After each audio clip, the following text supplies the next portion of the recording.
कक्षा 11 हिंदी आरोह। दुष्यंत कुमार गज़ल गायक एक महान गज़ल गायक हैं। मेरे सीने में नहीं तो तेरे सीने में है सही, हो कहीं भी आग लेकिन आग जलनी चाहिए। ये दुष्यंत कुमार की गज़ल है जो साए में धूप से ली गई है। दुष्यंत कुमार का जन्म सन 1933 में नवादा गांव राजपुर में हुआ था। ये महान गज़ल गायक हैं। सूर्य का स्वागत, आवाज़ों के घेरे, साए में धूप इत्यादि इनकी गज़ल संग्रह हैं। गज़ल एक ऐसी विधा है, हिंदी की विधाओं में गज़ल भी एक विधा मानी जाती है, जिसमें सभी शेर, जो गज़ल की कविता के जो पद होते हैं उन्हें शेर के नाम से जाना जाता है। तो जिसमें सभी शेर अपने आप में मुकम्मल और स्वतंत्र होते हैं, किसी का दूसरे से कोई संबंध नहीं होता है। उन्हें किसी भी क्रम व्यवस्था के तहत पढ़े जाने की दरकार नहीं रहती है। इसके बावजूद दो चीज़ें ऐसी हैं जो इन शेरों को आपस में गूंथकर एक रचना का शक्ल देती हैं। एक रूप के स्तर पर तुक का निर्वाह है और दो है अंतर वस्तु के स्तर पर मिजाज का निर्वाह है। जैसा कि आप देखेंगे कि यहाँ पहले शेर की दोनों पंक्तियों का तुक मिलता है और इसके बाद सभी शेरों की दूसरी पंक्ति में इस तुक का निर्वाह होता है। आम तौर पर गज़ल के शेरों में केंद्रीय भाव का होना जरूरी नहीं है, लेकिन यहाँ पूरी गज़ल एक खास मनस्थिति में लिखी गई है।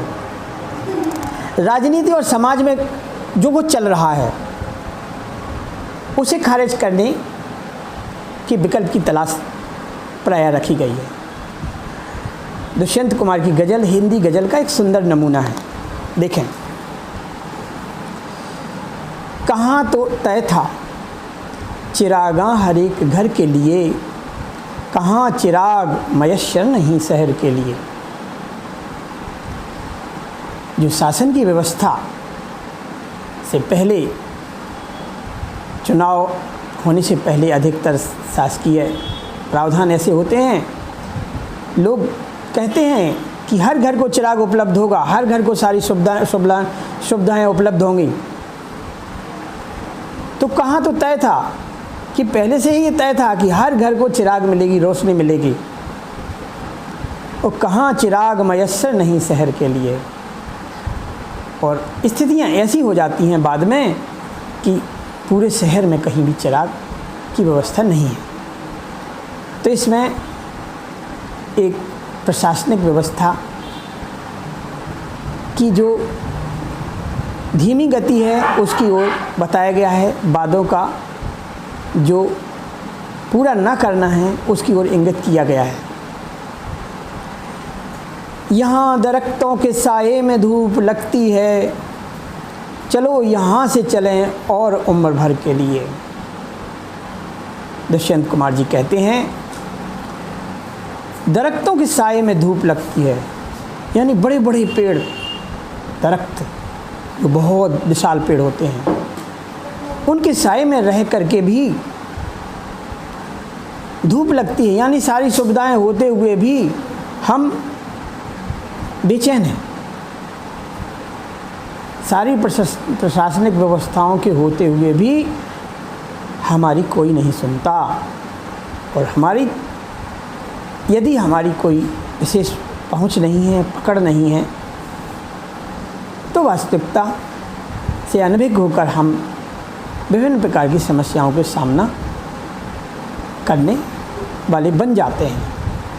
तो ऐसी व्यवस्थाओं को देख कर के कवि कहता है कि यहाँ तो दरख्तों के साए में धूप लगती है, बड़े बड़े विशाल पेड़ जिनकी घनी छाया होती है, उन छाया में भी लेखक को धूप लग रही है। धूप लगने का मतलब है उसको परेशानी है, और ऐसे परेशान माहौल से वो स्वतंत्र होना चाहता है, दूर जाना चाहता है। इसलिए कहता है अगली लाइन में, चलो यहाँ से चलें और उम्र भर के लिए। कि जहाँ पर न्याय व्यवस्था ना हो, जहाँ पर सही तरीके से देखभाल न हो, ऐसी जगह से लेखक चाहता है, कवि चाहता है कि अपनी उम्र भर के लिए ऐसे स्थानों पर ना रहे। यानी न्याय व्यवस्था, शांति प्रियता, स्वस्थ सामाजिकता, स्वतंत्र चिंतन के लिए आश्वस्तता इत्यादि जहाँ नहीं है, ऐसी जगह कवि के अनुसार रहना उचित नहीं है। न हो कमीज तो पाँव से पेट ढक लेंगे। ये लोग कितने मुनासिब हैं इस सफ़र के लिए। जो किसी कारण से विषम परिस्थितियों का शिकार बन गए हैं, ऐसे लोगों के लिए कवि दुष्यंत कुमार कहते हैं, ना हो कमीज तो पाँव से पेट ढक। अच्छी कड़कड़ाती ठंड में यदि बदन पर कमीज भी नहीं है, शर्ट नहीं है, तो दोनों पाँव के बीच में सिर को दबा करके ठंड से मिटने का पूरा प्रयास करेंगे। इतनी विषम परिस्थिति के लिए कवि कहता है, ये लोग कितने मुनासिब हैं इस सफ़र के लिए। यानी इस ज़िंदगी के सफ़र के लिए कितने मजबूर हैं जीने के लिए, कि जीना तो है ही, जीवन दिया है ईश्वर ने, तो जीवन पूरा जीना ही पड़ेगा, चाहे जैसी स्थितियां हों। और जब स्थितियां, कहते हैं जितनी चादर होती है उसी के हिसाब से हम अपने पैर फैलाते हैं। चादर का अभाव होता है तो पैर सिकोड़ करके नीचे अपने ठंड से बचने के लिए शरीर को सिमट लेते हैं। ऐसे स्थितियां बहुत सारे व्यक्तियों के साथ आती हैं। तो ना हो कमीज पाँव से पैर ढक लेंगे। विषम परिस्थितियाँ, दर्दनाक स्थितियाँ, समाज की कमज़ोर वर्ग जो कि किसी कारण से अपना उत्थान नहीं कर पाया और जो प्रशासनिक व्यवस्थाओं का भी लाभ नहीं ले सका, ऐसे गरीब निसहाय लोगों के लिए कवि ने कहा है कि यदि उनके पास अभाव हैं तो वो कम अभाव में भी अपने जीवन को, अपनी ज़रूरतों को सिकोड़ लेते हैं और अपने जीवन को चलाते हैं। ये मुनासिब हैं, मतलब ये उस सफ़र के लिए चलने के लिए अपने आप को विवश मान रहे हैं और चल रहे हैं, उसमें हर माहौल के प्रति हैबिचुअल हो जाते हैं। खुदा नहीं न सही आदमी का ख्वाब सही, कोई हसीन नज़ारा तो है नज़र के लिए। कुछ लोग कहते हैं ईश्वर नहीं है तो ना हो, आदमी के अंदर ख्वाब तो है कि ईश्वर होता है, और ईश्वर होता है तो हमें उसका भय रहता है, उसके हिसाब से हम अपने जीवन को चलाते हैं। तो खुदा सही ना सही, लोग कहते हैं कि ईश्वर नहीं है, अगर ईश्वर हो तो ऐसा अन्याय कहाँ हुआ, तो वो कहते हैं ना सही, कोई बात नहीं, ईश्वर यदि नहीं है तो ना हो। लेकिन आदमी का ख्वाब तो है, आदमी के अंदर, बहुत सारे आदमियों के अंदर ऐसा ख्वाब है कि ईश्वर है। हम सभी की सांसों, धड़कनों, जड़ चेतन सभी वस्तुओं में जो चेतना रूप में विद्यमान है वह ईश्वर का ही तो संकेत है। खुदा सही न सही आदमी का ख्वाब सही, कोई हसीन नज़ारा तो है नज़र के। कुछ भी हो जो सामने दिख रहा है, जो हसीन नज़ारे दिख रहे हैं, वो तो कम से कम आँखों को देखने मिल रहे हैं, वो भी तो खुदा का ही प्रमाण है, वो ही तो ईश्वर का प्रमाण है। क्योंकि आँखें एक जीवंत का प्रतीक हैं और इन आँखों से जीवंतमय प्राणियों को देखना ही ईश्वर का दर्शन ही है। समस्त जीवों में ईश्वर का ही निवास है, बशर्ते उसके दिमाग बुद्धि को अच्छे ज्ञान देने वालों से भला नहीं पड़ा, या उनकी व्यवस्थाएं रही हैं जिस कारण से वो ज्ञान से वंचित रहे हैं। और ज्ञान ऐसाम न विद्या न तपो न दानम ज्ञानम न शीलम न गुणो न धर्मा ते मृत्युलोके भूई भार भूता मनुष्य रूपेण मृगास चरंती। मनुष्य देह पाकर के यदि इस मनुष्य देह में ज्ञान नहीं भरा तो ये मनुष्य देह निरर्थक है, इसका पाने का कोई लाभ नहीं है। क्योंकि खाने पीने के लिए तो पशु भी रहते हैं, पशु भी जिंदा रह सकते हैं।